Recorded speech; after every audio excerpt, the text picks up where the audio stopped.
Welcome to Land of the Bible. I'm your host, David Sussman. This week, we're going to learn about Israel's Holocaust memorial, Yad VaShem.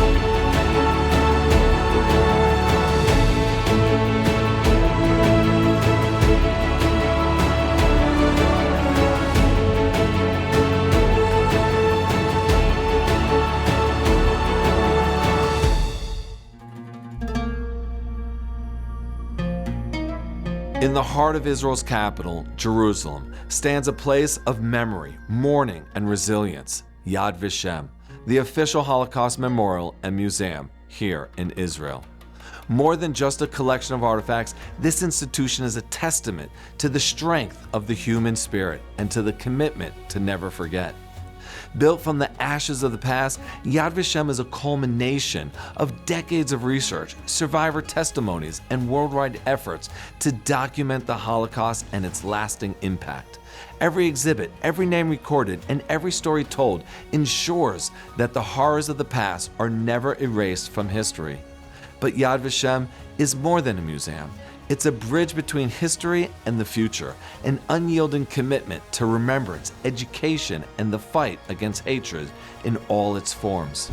I'm David Sussman, and in this episode of Land of the Bible, we'll explore how Yad VaShem was conceived, built, and continues to evolve, ensuring that the voices of those who were murdered and those who survived will never be forgotten. Join me as we walk through history and honor the stories of resilience and remembrance.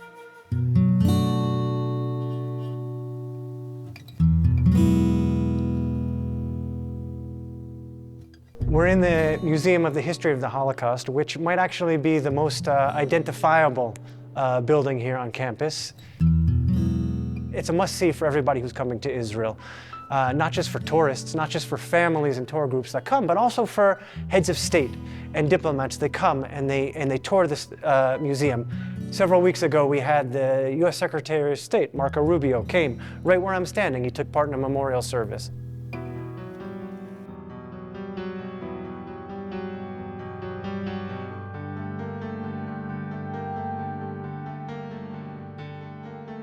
I'm Malki Weisberg, and I work here in Yad VaShem. Yad VaShem, which means so much to me, especially as I am a second generation. My parents were both Holocaust survivors. This museum is a memorial to the 6 million. It is their voice, which can no longer be heard, and it is their memories that we strive to keep alive. When I come into this museum, I feel the feeling of having to remember. We must remember. We must keep the memories alive, which is something Yad VaShem does. Now, the museum begins with the life before. There's a beautiful film which shows footage that people took before the war. Family life, traditions, customs, children playing, families laughing. In order to understand the magnitude of what we, the Jewish people, lost, you have to understand what they had before. When 1/3 of the population is missing their loved ones, they want a place to remember them. Europe, it was a cemetery without graves. They had no grave to visit, no place to say the Jewish prayer for the dead. Yad VaShem started very small, but it started with the will of survivors to preserve the memories, to preserve the names, to preserve the people that they loved and watched be killed, be murdered. Children, women, elderly, men, every Jew was a target. In this fabulous museum, and I call it fabulous because it has so much information and knowledge and pictures and artifacts and things that we have collected that people wanted to remember. And by showing you an artifact of a baby shoe or a comb that someone was able to smuggle into a camp just to still feel human, then here it's going to be. And it is a testament to the courage. It's a testament to the faith of the Jewish people, because they know that there will always be a Jewish people. And this museum is a testimony to that. We remember our past in order to build our future.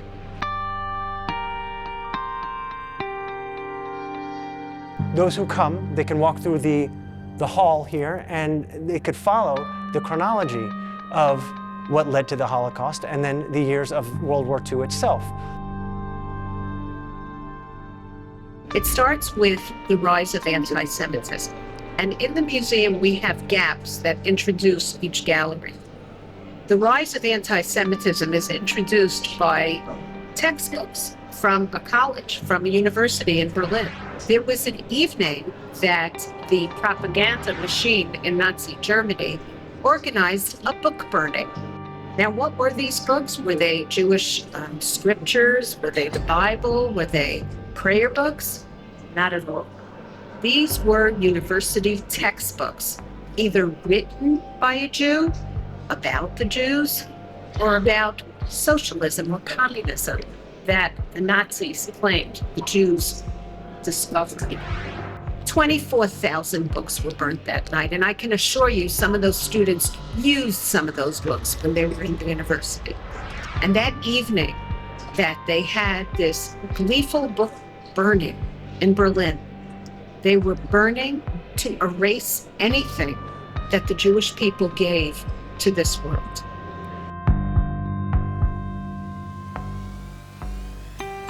It takes you through the concentration camps. It takes you through the ghettos. You can see artifacts and hear stories and videos about the 6 million Jews who perished, who were murdered by the Nazis and their collaborators.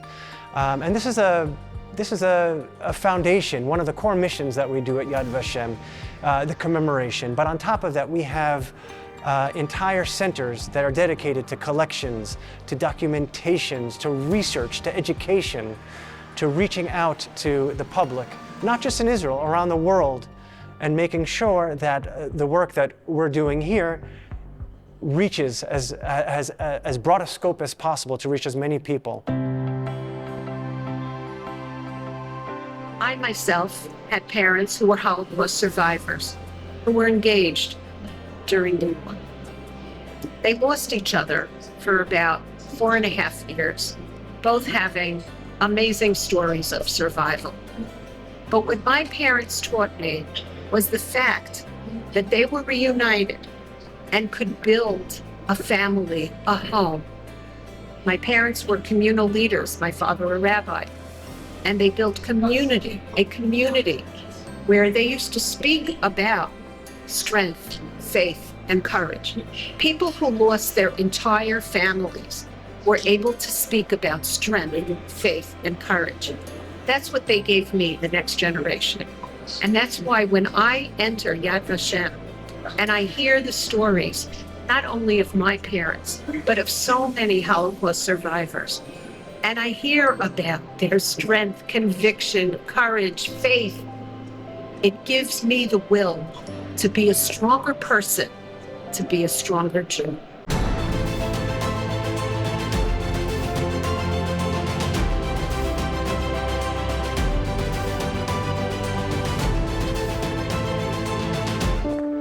Imagine walking where Jesus walked, where faith comes to life.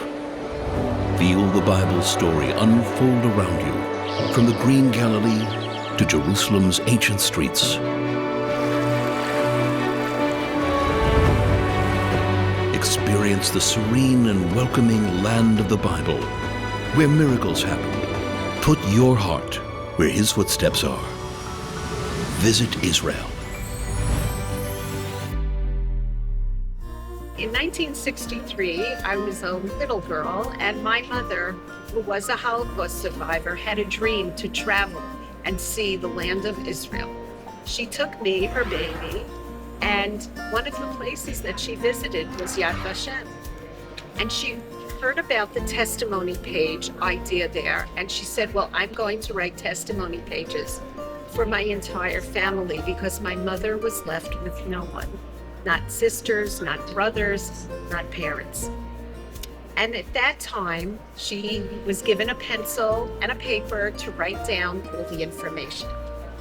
Fast forward 2025, everyone can fill out a testimony page online. One of the most iconic rooms in the museum is the Hall of Names right here behind me. You could see the pictures of many of the victims, and also it's lined with millions of pages of testimony. Now, the pages of testimony are documents that were signed at first by hand. This could be from relatives, neighbors, people from their town talking about victims of the Holocaust, their names, their families, their addresses. For example, you can have a neighbor who filled out a page of testimony about a family who lived down the street from them, but they don't remember all the names of all the children. So for many years, those pages of testimony had a gap in them. And part of the work that we're doing now in Yad VaShem is collaborating.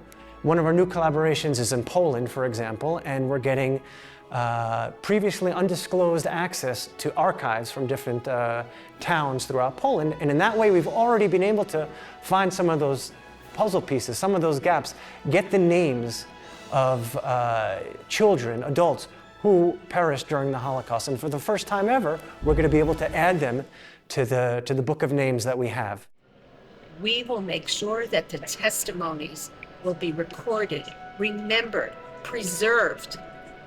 And if it's an artifact, we will make sure that they are preserved. We will make sure that they will tell the story.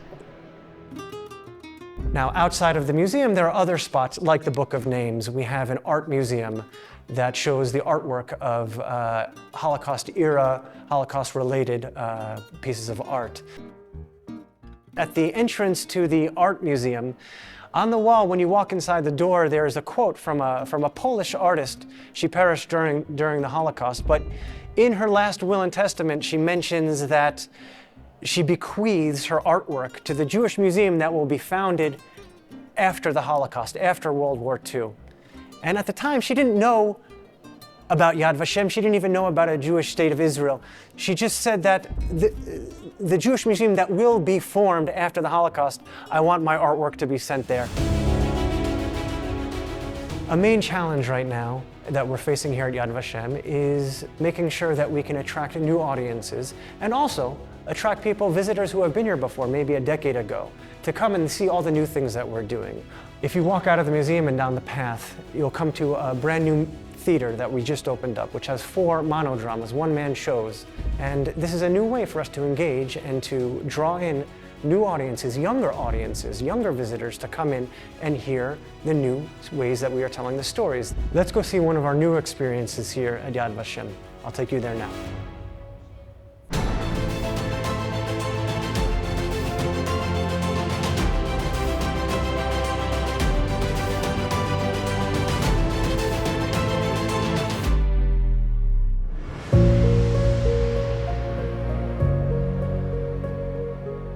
So one of the challenges, one of our aims at Yad VaShem is find new ways to tell stories and connect to new visitors and a younger generation. And part of that is finding new ways to tell stories. And what you're seeing here, right all around me, is a brand new light and sound experience, immersive, audiovisual, state-of-the-art.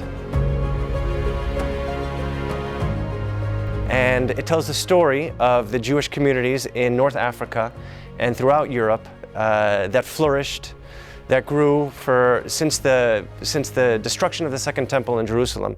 The whole story of the diaspora up until the eve of the Holocaust. And in order to make it a little bit more accessible and a new way to tell a story, together with the European Union, who actually funded this project, we have seating here for over 200 people.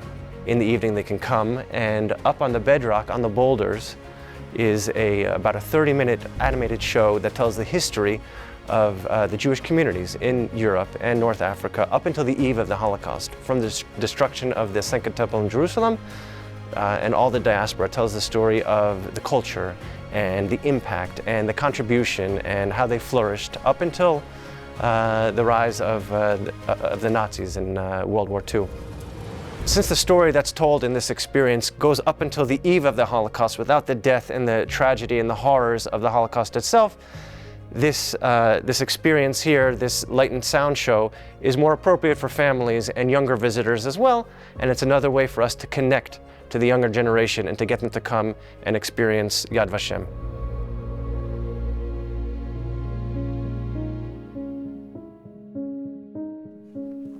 In 1953, when Yad VaShem was first established, many initiatives were brought forward to see how they could remember best those 6 million Jews that were lost. And one example is the Valley of the Communities.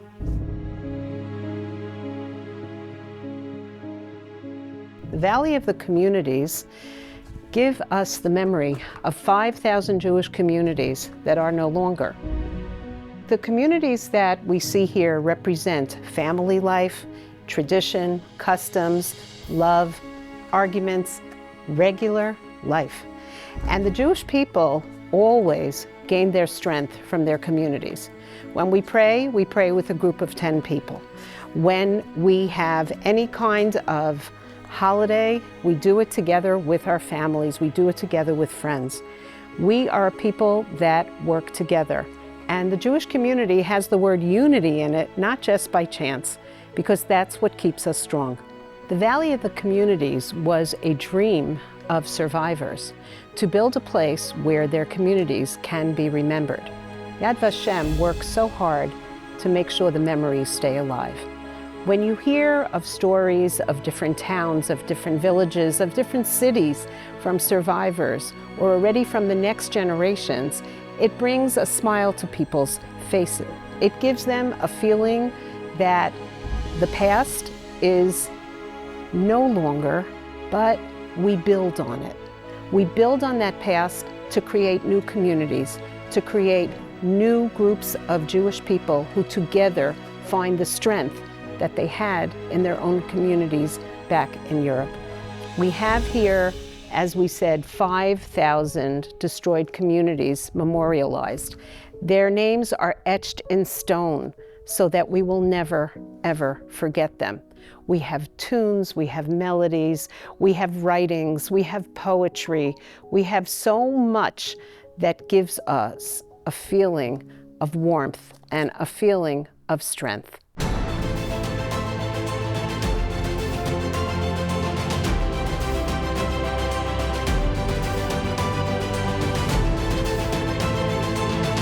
I will bless those who bless you, God promised Abraham. Embrace this covenant by connecting with the people of Israel. From Jerusalem's stones to Galilee's shores, experience living faith through their traditions and hospitality. Your journey is more than visiting biblical sites. It's about hearts that welcome your friendship. Your presence matters. Discover Israel.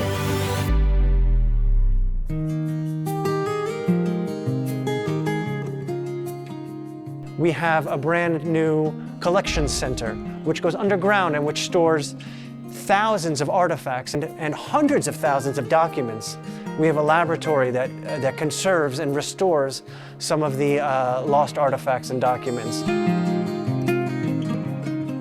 And we now have a building that goes 4 stories underground. It's a vault with the most precious art, artifacts, documentation, and things that keep the Holocaust memories alive. And we keep it in a building where the laboratories are behind glass so that the world can see, the world can experience, because we are going to preserve that doll of a little girl, that diary of a teenager, and anything that someone has from their mother when their mother was taken from them brutally. I'm working at Yad VaShem 16 years. I'm also a convert. I'm myself, I came here and I came to Israel. And I think that for me, this is more than a job. It's like I know that I can be part of something amazing, something bigger. I know that when I grew up in Romania, I didn't know so much about the Holocaust, and I didn't know about what happened there and about the history of the Jewish people and nothing. And I realized that I can be part of that. I can be part of showing everyone what really happened for this not to happen again. All the people, most of the people that are working here in Yad VaShem are people who want to give back, and they have like a, like a calling, I would say. One of the most important things that people don't know about here at Yad VaShem happens here in the collection center. This building was built to be like an underground vault, and we have a project that is called Gathering the Fragments, where people are, they know that they can come here and give us the things that they want to keep forever. Documents, diaries, pictures, they'll come to digitization.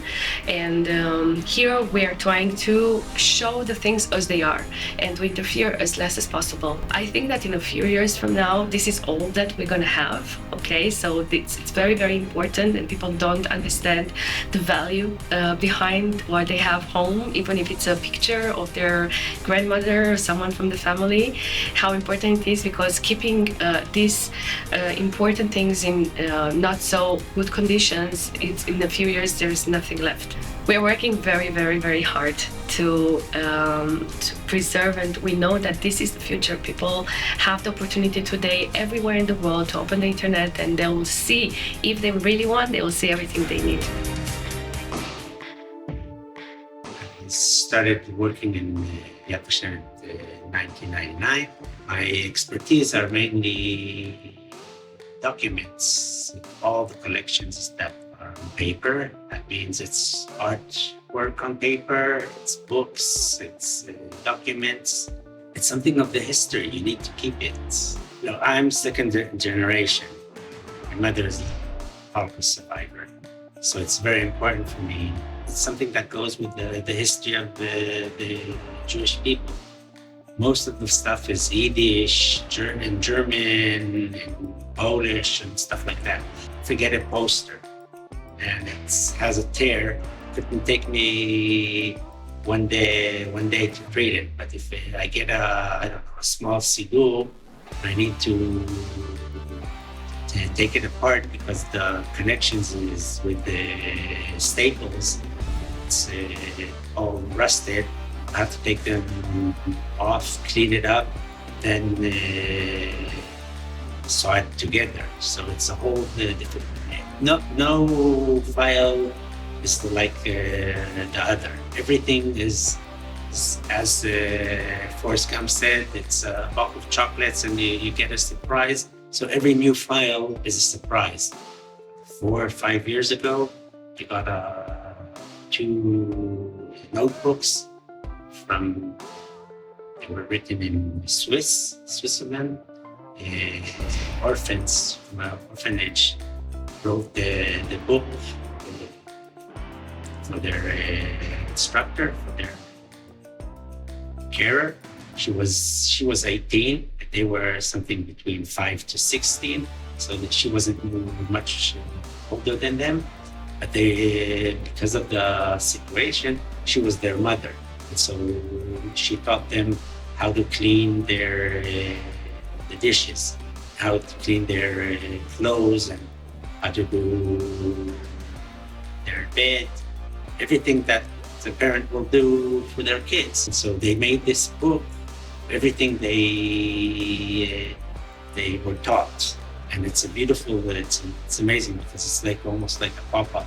They have like a siddur, you have like a Torah, then it opens up and you have there, and then you have all kinds of stuff. It's amazing. So that was a lot of fun because also it's a very nice subject. So working on the ground plans of Auschwitz was a lot of satisfaction. Treating it, knowing that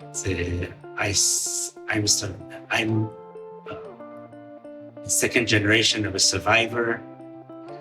that the Nazis were defeated. It's a lot of satisfaction.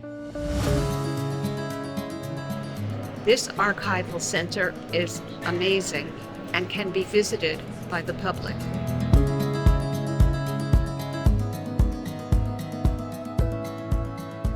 A lot of the work that we do at Yad VaShem is this outreach to communities. We go to people's houses, survivors, second generation, to collect whatever might remain as the number of living survivors is dwindling.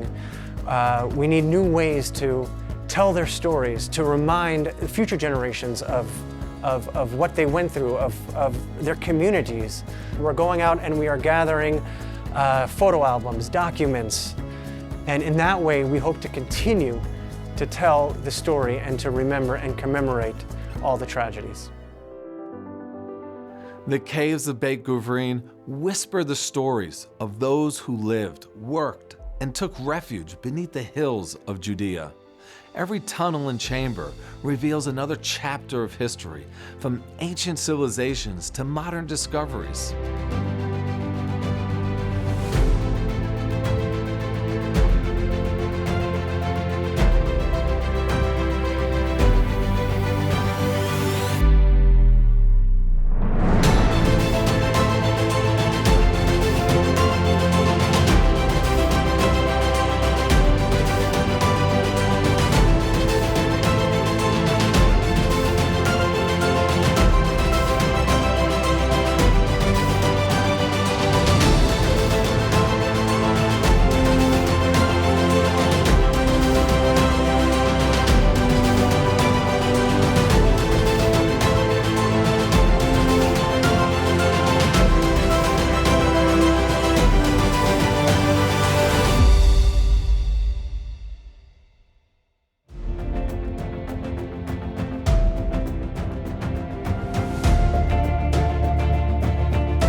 Thank you for joining us, and make sure to join us next time as we connect you to the people, places, and land of the Bible.